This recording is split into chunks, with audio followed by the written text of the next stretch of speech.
ถึงชุด15,000เนาะ10 ล้านคืออยากเบะทบเบะข้างถึงเห็นว่าทำกันหยอกเนาะหน่อยค้ำประกันป่ะประกันจักเดือนจักปีเทแน่นอนคิดแนวให้ก่อนขึ้นอย่าเพิ่งเล่าขึ้นแนวให้ก่อนให้เงินเลยว่าเรื่องลูกพี่คอยนี่ชุดอยู่แล้วให้10,000อ้าวน้ำเป็น100 ขวดนึงพุ่นแล้วประมาณมันได้เนาะมาเบิ่งจะเป็นประมาณ 10,000ก็เอาช่วยก็แหละจะหา10บ่มันต้องมีจำกัดการทายอีกแล้วเฮ้ยแหละยุดมันมีหาหน่วยเว้ยให้โอกาส2 เทื่อบ่เฮาคอเปลี่ยนเด้อเอาเปลี่ยนให้ผู้ละ2 เทื่อไผทายถึกก็ให้เลย 10,000 นี่ให้ 10,000 เลย1ในนั้นต้องมี25,000แล้วแต่คิดอยู่เลย2ในนั้นต้องมี20,000เจ้าน้ำผู้ละ2 เทื่อคนละ2ครับคนละให้ผู้ละ2พ่อหลายเทื่อบ่ได้เอา25กับ20เด้อเฮา15 30กับ40 15กับอันนี้บ่ถึกมันหลายมันแพงโพดใกล้เคียงเหมือนเฮา2 คนน่ะแต่ว่าข่อยนี่แน่ๆแล้วบ่มีถึกเจ้าว่าไผบ่มีเฮ็ดหยังถึกเลยถึงเลขถึกบ่ไก่ป้าถึกเด้เพิ่นว่าหั่นน่ะถึกเด้ใครถึกอ่ะ10,000นี่ได้โอ้เลขสิออกพร้อมเอาอีหลีไปเบิ่งก่อนในคอมเมนต์ได้นะแต่ว่าน้องนิ้วเนี่ยเพิ่นก็บ่ได้ว่าช้างเพิ่นว่าเป็นพี่เป็นน้องก็ถึกแล้วมันจังบ่อันนี้กันหึงหั่นน่ะมันจังอยู่ได้นำกันหึงหั่นน่ะเฮาก็เป็นพี่เป็นน้องกันก็ได้กระแดแล้วแข็งเนาะเป็นพี่เป็นน้องกันน่ะแล้วมันดีแล้วไอ้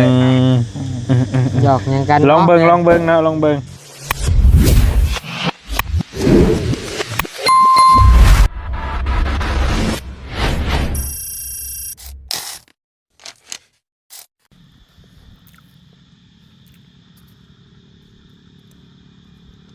ใส่แซ่บนัวแท้บ่ปากบ่ติงกันแท้นี่เนาะสบายดีพี่น้องเอ้ยเนาะต่อจากคลิปบอลลี่เด้อพี่น้องเด้อเนาะช่วงนี้กะตะเวนตกดินแล้วพี่น้องเอ้ยกะสิพากันกินแล้วสิพากันกลับแล้วพี่น้องเอ้ยร้อยยังไงบ่ได้มีเผ็ดถอยว่ะถอยบ่ได้แล้วมันอยากคือกันมีแต่คนนั่นเนาะโอ้สิหมดแล้วมาห่อ7 ห่อแต่ว่ามีแต่เฮา3 คนกินบ่ห่อ1เนาะบ่ดอก3อันนี้1ครึ่งแล้วบ่เฮ้ยแต่ว่าไอรี่นี่4 ห่อแล้วเดี๋ยวว่าโอ้ฮอดแล้วฮอดได้ฮะประมาณ2อันนี้อ่ะน้ำยังบ่ทันแกะกินกันแล้ว Amazing กินกันแล้วคุณจะวิ่งให้เต็มที่เลยกินแล้วคุณจะวิ่งไม่หยุดกินแบบบ่นี่เห็นน่ะกินแบบบ่กินแบบบ่อมนะกินแบบบ่อมปากบ่เปล่ากินใส่ใบตองก็ได้ก็ได้กันบ่เอาหยังมาก็ได้เอาจอบมาจอบ1ก็ได้กินกันก็ได้นี่บ่โอ้ยบ่อมก็ได้เปล่าก็ได้ปากแม่มันจุปากนะเจ้ากินก้อนเจ้าเป็นคนไงโอ้ยเนาะพี่น้องเอ้ยนี่อะไรก็ได้สบายมากสบายดีมาโอ้โหพี่น้องเลยพากันหนังตุ่มโฮมกินมาม่าพี่น้องเลยเนาะอาหารเศรษฐีอาหารญี่ปุ่นโหอาหารคนรวยนี่เส้นพี่น้องเลยบุญเส้นจักรจันทร์ห้องอะไรตัวแรงนี่โอ้หาติดขากไปยักนี่เนาะมีไรต้นนี่กันเนาะปลาเขาปลาปะช่วยน้องหน่อยเขาปลาไหมที่เราจันบ่มีบ่มีอันนี้ก็ขับปลาตั้งเมย์บ่ตั้งบ่ขับไปตั้งเลยตั้งจักรจันทร์เลยเอากาวติดเอาก็ได้บ่เอากาวติดเจี๊ยเนาะเจ้าสิกินได้บ่ล่ะไม่เลยเนาะจักอยู่แต่ก็จะว่าคือจักรจันทร์จะเอายังก็ติดคัดเจ็บท้องจะมากินมากินกาววะให้ไปกินอยู่เมื่อไรก็น่านะว่าชัวร์ตังอันนี้นะฮะเอาตังธรรมชาติเด้อเอาย่างกับย่างกันนี่ติเมนเขากินก่อนเด้อเอารถกกเดือกกนี่นะ กกเดือก็กุ้งเจ้ากินแล้วก็ได้กำลังน้อยไอ้มีอยู่น้ำนะ อมกันก็ได้ดี2คนน่ะ ตอกใครได้จ้ะ บ่ม ผู้นี้ยันเบิดก่อนเลย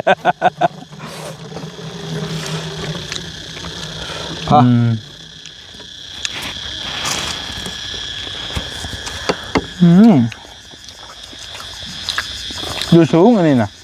ยิ้มไม่ได้แล้ว นะเบิ่งแต่เสียง คันเจอตัวต่ำๆก๊กจิ๊กต่ำคล้าย บ่อยู่ได้เฮา เป็นจังได๋อ้ายเรื่องตู้เพิ่นส่วนเห็นไปหมอทีเขาล่ะ แม่นก็คือเห็นนั่นแหละ 3 มื้อบ่ไปเทื่อนึง เปลี่ยนแล้ว จักมื้อ จักมือ 2ก็แบบ 2คือเก่าบ่ 2 มื้อแปลว่า โมเมนอาทิตย์หนึ่ง2เทื่อ โอ้ วันอังคารกับวันเสาร์น่ะ ตีไปง่ายรถ โอ้ใครอยู่เนาะห่าง ทุก แล้วบัด ทุกวันอังคารกับวันเสาร์ โดย ตลอด อืม มอยขาด โดย ต้องเลยไปก่อนเนาะ ไปหายกันไปเมื่อวานนี้ ถ้าสมมุติบ่ไปนี่เมื่อยเนาะ เมื่อยแล้วเมื่อยอยู่วะ ว่าไงของเสียมอยู่ใน เมื่อย เลือดเฮานะ 3 มื้อ ไม่จะขนมแซ่บๆเว้ย ของพระอาจารย์มันมาจากไทยไปเลยเอามาผ่า อืม ไปหับมาวานนี่เป็นกัดอยู่ เบิดบ่นี่น้องน้อยอิ่มแล้วอ่ะแล้วแดด เอ้า เอาพี่เฮ็ดกันหมดแล้ว ว้าว ยังเหลืออีกประมาณห่อครึ่งไง เฮ้ยว่าคือว่าบ่ทันเคิงจ้ะ ตีให้ห่อครึ่งเลย คือว่าบ่ทันเคิงคือว่าเมนได้น่ะ เรียบหำเล่เพีย เอ้า มองคุณตีตัวเด้ ว่าเป็นตายานที่เมื่อเอาบัด ไปเห็นบ่อ้ายตีคน จะเปิดคลิปมาไปมันสิมาแชงนะ โอ้ยไฟก็มีเข้าไปใส่ จะได้รถจุลอดเว้ย บ่อยู่ในกระเป๋าค่ะ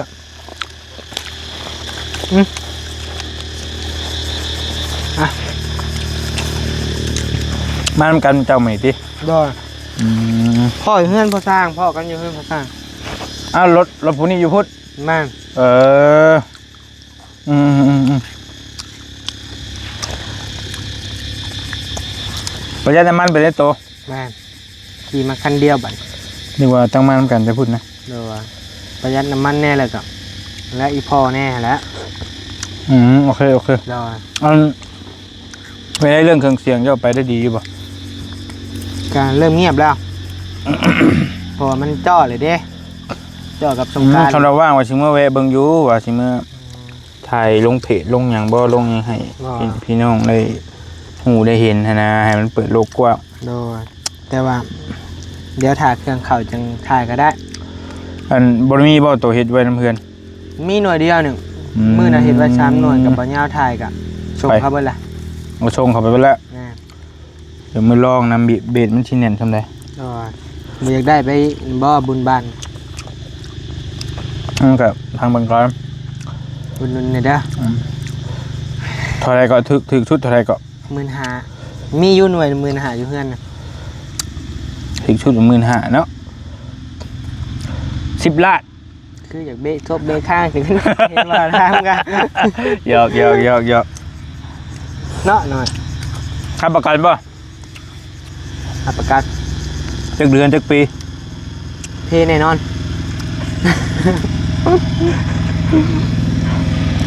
ปีนึง ได้นะของอ้ายตัวเองน่ะตลอดชีวิต บอกว่าความหมายเจ้าขายทั่วไปนะบอกว่าเอาให้ก็ได้ 3 เดือน อืม แล้วแต่ปกปักสาเหตุบ่เรื่องต้นมันถูกบ่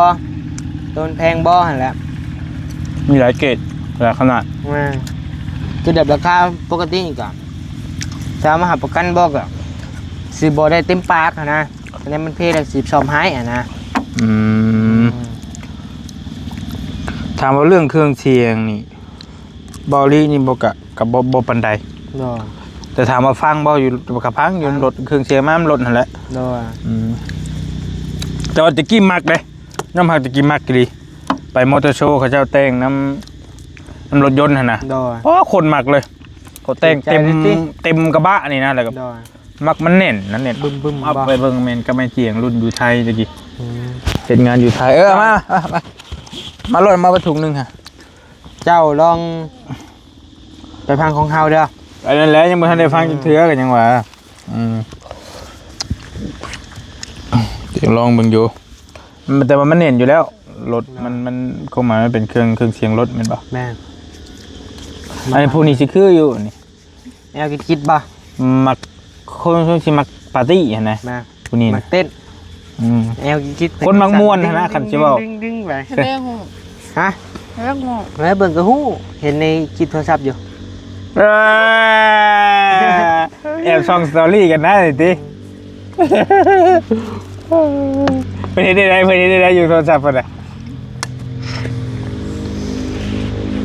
แป๊บนึงก็พอขึ้น คือพอขึ้นแล้ว อย่าแล้ว ถ่ายใหม่บ่รู้คลิปเก่าคิดถ่ายลงโทรศัพท์นะ เพราะคลิปเดี๋ยวนี้แหละ คลิปเดีย ไอ้ ว ที่ นี้ เห็นจะถ่ายคือบ่คืออยู่เฮือนอยู่ชานจะไปถ่ายอยู่ไส เฮิร์นมู ตลีเฮือนหมู่ให้เด้เวลาบอกว่าบ่มีหมู่ เออ ป้อนได้ โดย สวัสดีมา ผมมีมีดได้ โอ้ยเนาะตะกี้มีติดอยู่นะรถจักไผเอาลง แล้วเฮามีวิธีอยู่ มันบ่งาม มันบ่งาม บ่งาม นี่ เดี๋ยวได้กินได้ แซ่บมันมีอยู่ นี่คลิปทู เอาคีบถูกบาทเอาบ่ ก็ได้แล้วแต่ คีบถูกคีบ เอามาแล้วแต่ซื้อมาหิมทางกินนี่ตอนนี้เจ้าปิกๆใส่แหละ เบิดไว้ ย่างอยู่เลยกว่าสิเล็มให้มันอันนี่อยู่ เอาเนื้อดูนะ เรียบโอ้มีลึกอันนี้ฮะ เอาได้นี่มันได้หลายหน่วยเลย คันท้ายถึก ทงละ50 1,000 บ่ 25 สิให้ยังทายถึก เคยซื้อแล้วเนาะ บ่ 15 เว้าเลิศ 15 เบิ่งหาขึ้นแนวให้ก่อน ขึ้นอย่าเพิ่งเว้าขึ้นแนวให้ก่อน ให้เงินเลยเย้ เพราะว่าเรื่องลูกพี่ข่อยนี่ชุดอยู่แล้ว สุดอยู่แล้ว ให้10,000 อ้าวน้ำเป็น100ขวดนึงพุ่นแหละ เนาะประมาณมันได้เนาะมาเบิ่ง โอ้จะเป็นประมาณ เดี๋ยวก็เดี๋ยวช่วยก็เลย จะหา10บ่ มันต้องมีจำกัดการทายอีกแล้วเฮ้ยแหละ หยุดมันมีหาหน่วยเว้ย ให้โอกาส2เทื่อ บ่เฮาคอเปลี่ยนเด้อ เอาเปลี่ยนให้ผู้ละ2เทื่อไผท้ายถึกก็ให้เลย10,000นี่ให้10,000เลย หนึ่งในนั้นต้องมี25,000 แล้วแต่ คิดอยู่เลย สองในนั้นต้องมี20,000 เจ้าน้ำผู้ละ2เทื่อ คนละ2ครับ เพราะเราให้ผู้ละ2พ่อ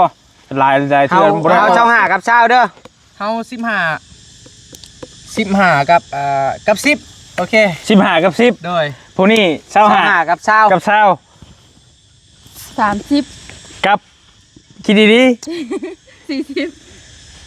40 30กับ40 โดย มีผู้หนึงถึก ไป เอาแน่นอนเอาแน่นอน จะว่าแต่ได้กี่เลย 10กับ15 10กับ15 ตัดสินออกทีละคนเด้อ 20กับ25 20กับ25 30กับ40 30กับ40 อันนี้บ่ถึก แต่ มันหลายมันแพงโพด ใกล้เคียงเหมือนเราสองคนน่ะแต่ว่าข่อยนี่แน่ๆแล้ว บาบี้ถึง เจ้าว่าไผ บาบี้ เฮ็ดหยัง ถึงเลย ถึงเลข ถึกบ่ใกล้ป้า ถึกเด้เพิ่นว่าหั่นน่ะ ถึงเด้ ใครถึกอ่ะ 10,000 เอ้ นี่ได้โอ้ เลขสิออกพร้อม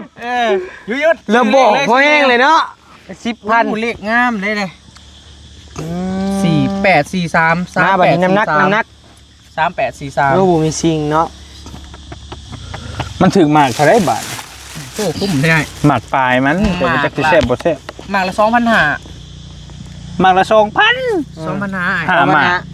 หา หา มา หมากหมากละ2,000กีบ หามา โอ้บ่ได้เงิน แต่เราบอกกินว่า4หมาก10เดี๋ยวยังเราแถมให้ บ่ เอาใส่กระเป๋าแล้ว เอาเลย เอ้ยก็บ่ได้ว่าเอาพูดว่ายัดเข้ากระเป๋าเลยนะ เอาเงินมา เงินเฮงเล เงิ ย นมาเงินเฮงเงิน เดี๋ยว เฮง สิเก็บเงินไว้นี่แบบเอาไว้เป็นคอน เดี๋ยว เลยนะ จังหน่อยก็ออกไปนี่ก็เติมน้ำมันเลย ออกไปนี่ก็ชื่อน้ำเย็นเบิดแล้วดิ เห็นอะไรอะไรสิกินได้ละบาทนี่ โอ้เป๊ะเลยเนาะที่ละคำคนที่ถึกเลขกันเนาะ ห่วย ทายมันเป๊ะเลย บริหูกันมาก่อนได้นี่จะให้ตรงๆให้ตรงๆสิหาวิธีใช่ไหม เขาถูกได้ป่ะ ว่าให้ขึ้นตรงนิ้วนี่นะแต่ว่าจะทุบกระทุบแต่ทุบแต่มันจีบเซ่เห็นบ่ มันช่ำเนาะ คิด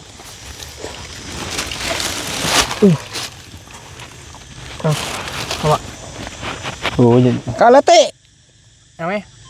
เปื้อนนี่ดิ เอาเราได้ค่ะจะบดเจ็บเอารถเอารถ มือพุ่นสีนั่น เจ็บไปยัก เจ็บแล้วแต่ได้บ่ได้ครับประกันน้ำได้ โอ้เจ็บได้ นี่ไงตัวมันแสบนะ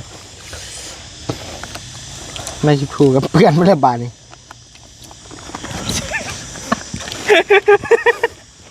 ถึงไหมได้ ไม่นี่ถึงน้ำนี่เรียบร้อยแล้ว วายบ่ได้ มือนั้นมันก็สั่นทุกน้ำสุรินสุกมัดกำมือเลยมันเห็นเนาะมือน่ะเนาะบ่ตายเฉย ไปเหมือนกันบ่มึง บ่ตายเฉยบ่ได้เบิ่งคลิปกันบ่ นี่ เนาะ เบิ่งโยมอยากลืมหนะเห็นไปหลายคนชาวเบลเนี่ยพัดชัยนี่ก็บอกตรงบางทีก็เห็นแต่หัวข้ออะไรก็แล้วนะ คลิปพ่อได้เบิ่งอยู่บ่ ก็เบิ่งแต่บ่ได้เบิ่งจบบอกตรงรถ เบิ่งได้สอดได้แล้ว เบิ่งแต่ช็อตเล็กหน่อยอะไรก็แล้ว เบิ่งได้สอดก็หู คู่ แล้ว คู่คนคลิปไทยกะนอกจากเป็นประเด็นอีจังสิเบิ่ง เดี๋ยวขึ้นดีกว่า อร่อย บอกกินน้องนิ้วก็เบิ่งไม่เดียวเมื่อวานน่ะอยู่บิ๊กซีย่างบิ๊กซีอยู่ อยู่ไทยไว้ แม่นอยู่ถ้ามีไปวานนี่เด้ เอาดิกินบ่ สิ เอามีให้เบิดก่อนจะ เอาตัวน้อยหรือตัวใหญ่ เอาตัวน้อยแล้วใจครับใจมาเลยพี่น้องเด้อกินมีเลยกินมะม่วงบัดนี้ มีทั้งของหวานเนาะ มื้อนี้ลูกพี่ได้คลิปน้อยได้มื้อนี้ ลูกพี่ใช้ซีเรียสมั้ย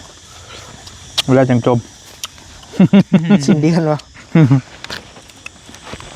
เดี๋ยวจังหาทางจมมันไปไกลบ่ได้บ่รีกะยอมรับเลยว่าก็ช่วงนี้ไปไกลบ่ได้อีก ต้องได้อยู่ตลอดเลยบอก นั่นน่ะ โหบะ ต้องเปลี่ยนกับบ่เตียง จะบ่เตียงมันก็ถามอยู่ โดน ว่าสิขึ้นมาก็เลยบ่ให้เราขึ้นมาเพราะว่าเราก็ไปไกลนะอยากให้เพิ่นเฮ็ดงานเต็มที่ ให้มันเสร็จภารกิจเลยมาเนาะ รถไปรถมาอยู่กับกระบะแล้วนั่นก็ ไกลแห้ง ไกลแม่น้ำมันไปแพงๆก็เลยเอ้าเฮ็ดงานเจ้าให้มันเต็มที่รถว่ะแล้วมาจังเปลี่ยนกัน เพราะว่าปลูกกาแฟกับพาเราเด้ อยากไปเบิ่งชวนเราอยู่หั่นน่ะ อยากได้อยู่อ่ะก็ ได้ป่ะทางดินแค่นั้นมันถึกเนาะ แม่งก็ถือกลัวอยู่พี่อยู่ ดินบ่เดียวเราซื้อ100กว่าล้าน100ล้านเนาะ แต่มันไกลหน่อยเนาะ ในใบชื่อขาย100ละแต่มันไกลไม่ไกลแต่ว่ามันก็ต้องมันคันว่าเฮาจะเฮ็ดกาแฟก็ต้องไปอยู่พุ่น แม่นล่ะ ไปบ่ บ่ จุบ่ข้างในชื่อชวนกาแฟไว้ไปเฝ้าไปบ่ ไป ไอ้ เฝ้าสิเด้ อ้ายสิจ้างไปเฝ้า ได้ ก็ไปเฮ็ดเวียกนำแล้วเฮ้ยไปนั่งนอนกินก็บ่ได้แล้วคันเฝ้าชื่อก็ได้ แต่เฮาก็ให้เงินน้อย เฮ็ดเรียกอะไรเงินหลาย สมมุติว่าเจ้านอนในชื่ออ้ายให้2ล้านที่เดือนนึงสมมุติว่ากันเจ้าเสียอ้ายให้4-5ล้านนี่ก็ว่าไปหั่นน่ะกันเจ้าเฮ็ดงานหั่นน่ะแต่คันนอนอยู่ชื่อก็ได้งัวควายเขาก็บ่ว่าได้เฮ้ยเนาะเห็นว่านอนอยู่ชื่อก็ได้ เนาะ ให้ไปเบิ่งเนาะ ให้ไป ให้ไปเฝ้าเนาะไปให้งอควายไปให้ไร ไปอยู่กับไผบ้านนี่ ผู้เดียวก็อยู่ผู้เดียวเลย มันบ่แซ่บเนาะ ก็สมราคามันแล้วหมาก2,000กิหมากปลายมันแล้วหมูฮ้อนนี่ ก็ได้อยู่ เอายามกาแฟก็ไปเก็บกาแฟบ่เห็นบ่อันนาคำไต้ก็ไปแซวย ำเก็บ พี่เลยจะเถื่อพี่เลยเถื่อหน่อยเนาะ ๆนี่เฮ้อเกี่ยวคือเฮาเฮ็ดข้าวเฮาเนี่ย โอ้ย ก็บอกว่าบ่แซ่บติ ว่าโบแซ่บเลยนี่ อากาศดีได้หลายอยู่ผู้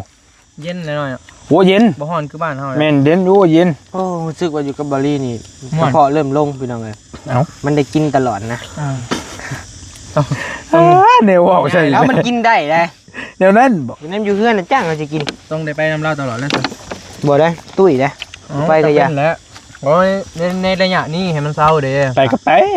ไปห้องหมอน้ำเอาคันไปตลอดก็ไปห้องหมอพาไปสู้ไปพอกใจ เด้บ่บี้แนะนำไปกับบอลลี่เด้ไปโรงหมอเพิ่นว่า แม่นเช้า เนาะ เช้า เข้าไปลองเบิ่งไงเพราะว่า เช้าไปหาหมอยังสิบ่เช้า เอ้าเขาไปอยู่ซิโนกับไป ป้าว่ายังมันเป็นแห้งเด้เนาะแม่นบ่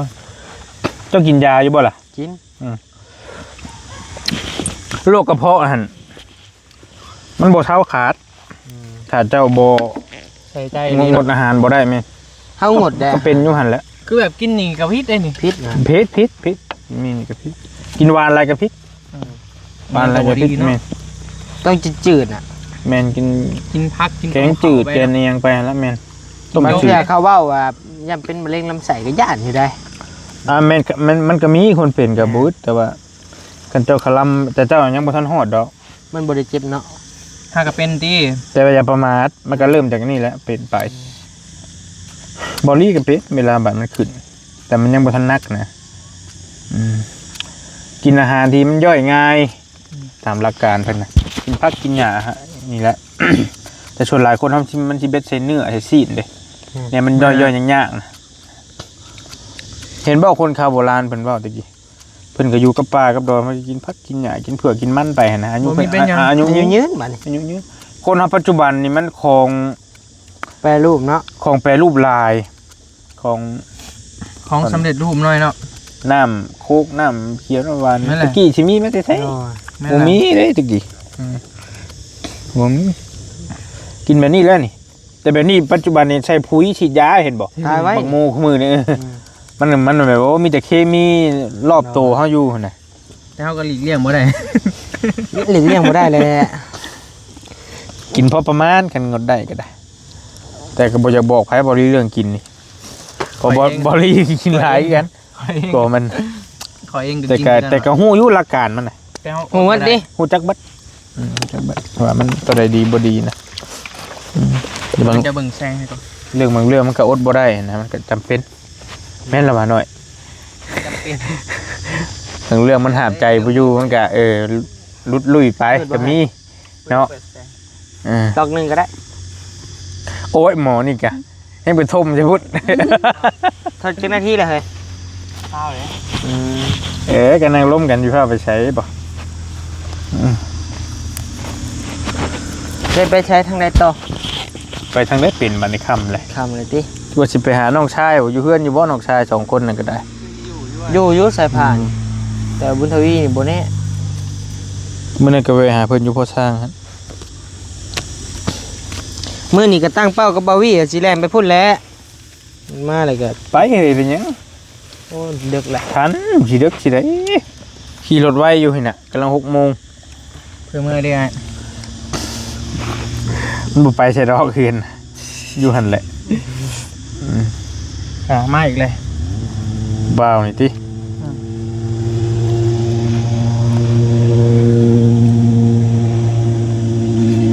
แต่หลายคนนั่นบอลี่ถ่ายคลิปไปมื้อนั้นก็เพิ่นมักนะมักแบบ2 คนนี่เอาอีหลีไปเบิ่งก่อนในคอมเมนต์ได้นะ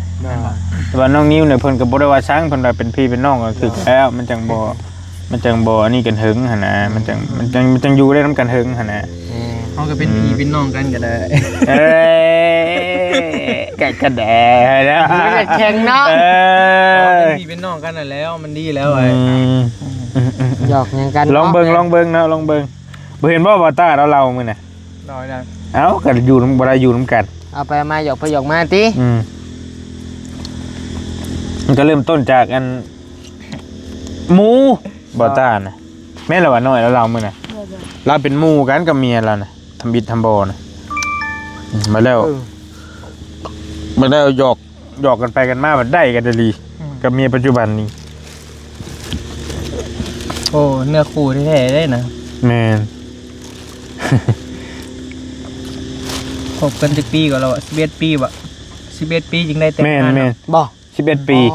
รู้จักกันมาแล้วอะ นักอยู่เด้ เนาะอยังหน่อยคะแนนมันบ่แม่นอลีก็เนาะดำปีก็เบื่อแล้วเนาะ แม่นนักอยู่นักหน่วงอยู่ดำปี หักแท้ ดำปีกับเบื่อนะ เ กินลึก มันบ่เป็นหักแท้อ่ะ นั่นน่ะแต่ก็หายากเลยหายาก นี่มันแบบว่าหู้นี่ใส่กันระดับหนึ่งเลยนะป่านนั้นแหละ หูไปแล้ว หู้เกือบหู้เบิดทั้งเบิดเลยแหละ บ่ว่าเกือบฮู้แล้วทั้งหมดแหละ 11 ปีเนาะ โดยแม่แต่2-3ปีก็ยังพอแห้งแหละ อืม ฮ่าพี่น้องเอ้ยค่ำมืดแล้วนะพี่น้องเนาะ ฟังเบิ่ง เดี๋ยวจะไปป้าเลยเด้อพี่น้องเด้อ เจ้า จังใดก็ได้ เจ้า เจ้า โอเคพี่น้องเอ้ยทางบันนิวจีขอโต้ก่อนพี่น้องเอ้ยเดี๋ยวพอกันใหม่คลิปหน้าเด้อพี่น้องเด้ออยู่ดีไม่แห้งโดย เจ้าเจ้า